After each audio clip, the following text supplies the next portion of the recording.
식사하고 한두 시간 뒤부터 속이 더부룩하면서 가스가 많이 차고, 그런 경우에는 유산균을 복용할 때 상당히 주의할 필요가 있습니다. 안녕하세요. 슬기로운 양한방협진 슬천한방병원 문상현 원장입니다. 지난 시간에 건강기능식품에 대해서 말씀을 드렸었는데요. 오늘은 그 중에 조금 특별한 한 가지를 더 자세히 소개해 드리려고 합니다. 유산균 그리고 낙상균에 관한 부분인데요. 이런 부분들이 왜 암 환자분들에게 중요한지, 어떤 제품을 챙겨 드시면 될런지 자세하게 말씀드리도록 하겠습니다. 유산균이 좋은 건 모두 다 알고 있는 사실인데 암 환자에게 특히 더 중요한 이유가 있나요? 암의 특징 14가지 중에 미생물 종 다양성이라는 부분에 대해서 말씀을 드렸는데, 미생물 종 다양성이라는 건 사실 우리 온몸에 있는 미생물을 다 얘기를 하는 거예요. 피부부터 점막, 우리 눈 점막에도 있고요, 코 점막에도 있고, 구강 점막, 소화기 점막이 있는데, 특히 이제 소장과 대장에 정말 많은 유익균과 유해균이 나름 사이좋게 잘 살아가고 있습니다. 우리 몸에 있는 미생물 중에 인위적으로 조절할 수 있는 부분이 소장과 대장에 살고 있는 유익균과 유해균이기 때문에 아무래도 유산균, 낙상균 이런 제품들이 중요할 수밖에 없죠. 특히 암 환자분들한테는 더욱 중요한데요. 암 환자들의 기본적인 표준 항암 치료라는 게 수술 항암 방사선이잖아요. 수술을 하게 되면 대부분 항생제를 복용하게 됩니다. 인위적으로 조직을 째고 들어가서 감염 우려들이 생기기 때문에 항생제를 쓸 수밖에 없는 환경이 되고요. 또 하나는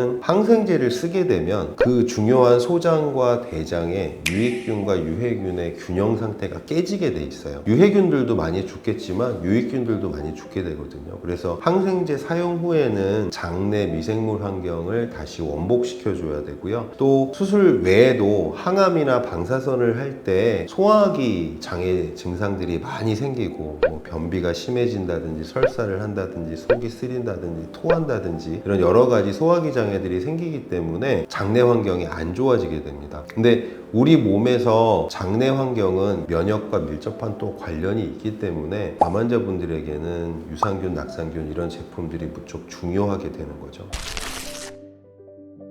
저번 교육 때 장내 미생물과 면역이 연결되어 있다는 이야기를 들었습니다. 실제로 암 치료와도 관련이 있나요? 가장 밀접한 관련이 있는 건 3세대 항암제인 면역 항암제입니다. 실제로 많은 연구에서 면역 항암제와 유산균을 병용했을 때 그 효과가 훨씬 더 탁월하다, 이런 연구들이 많이 있고요. 특히 낙산균이라는 아이가 있는데요. 왜 낙산균이라고 불리냐면 낙산이라는 물질을 만들어내거든요. 장 점막을 회복시키면서 염증을 억제하고 T세포를 활성화시켜줘요. 염증이 억제되면서 종양 미세환경이 개선되고 T세포가 활성되면서 면역이 증진되기 때문에 당연히 암 치료에서 무척 중요한 부분들이 되는 거죠.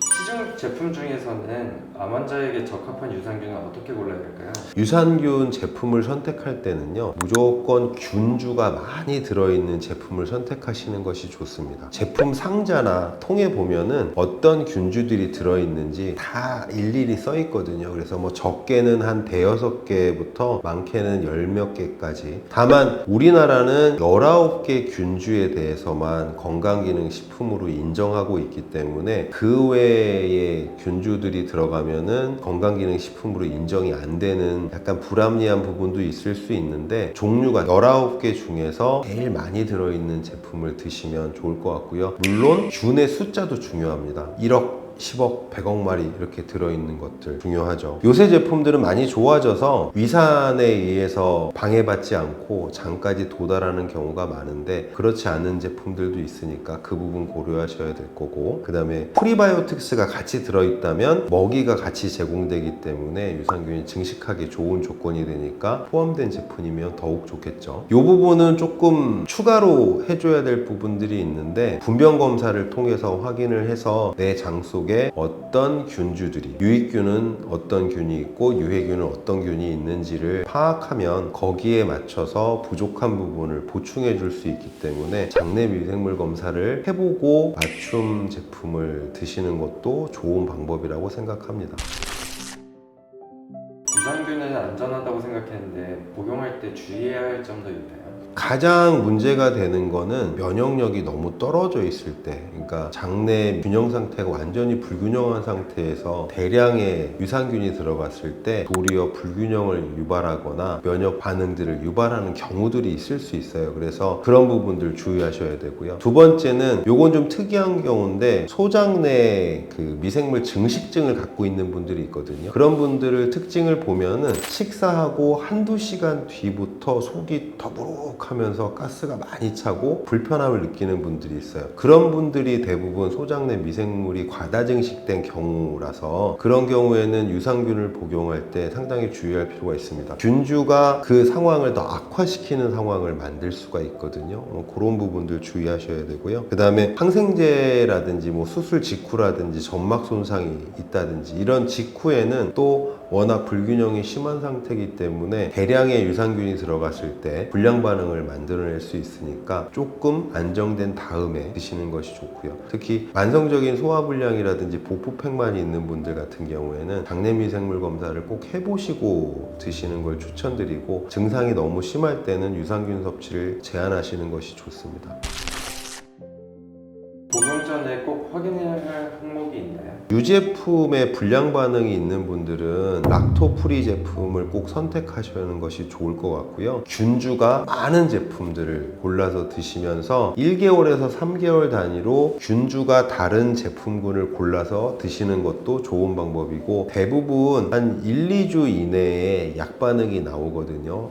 장운동성이 좋아진다거나 아니면 면역 반응에서 나타나는 피부 트러블이라든지 염증 반응들이 가라앉는 아주 되게 좋은 반응들이 나타나고 있다면 그 제품을 좀 꾸준히 드시는 것이 좋고, 보통 꾸준히 먹는다 할 때는 6개월 정도 이상을 드시는 것을 추천드립니다.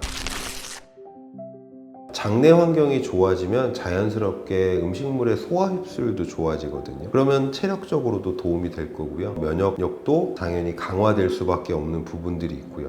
그렇게 얻을 수 있는 것들이 너무 많기 때문에 꼭 암 환자분들이 아니더라도 내가 변이 안 좋다 이런 것뿐만 아니라 면역력이나 체력적인 부분도 조금 증진시키고 싶다면 본인의 장내 환경을 확인하고 필요한 제품들을 꾸준히 드시는 것을 추천드리고 있습니다. 오늘의 처방은 뭘까요? 건강한 편식이 도움이 된다.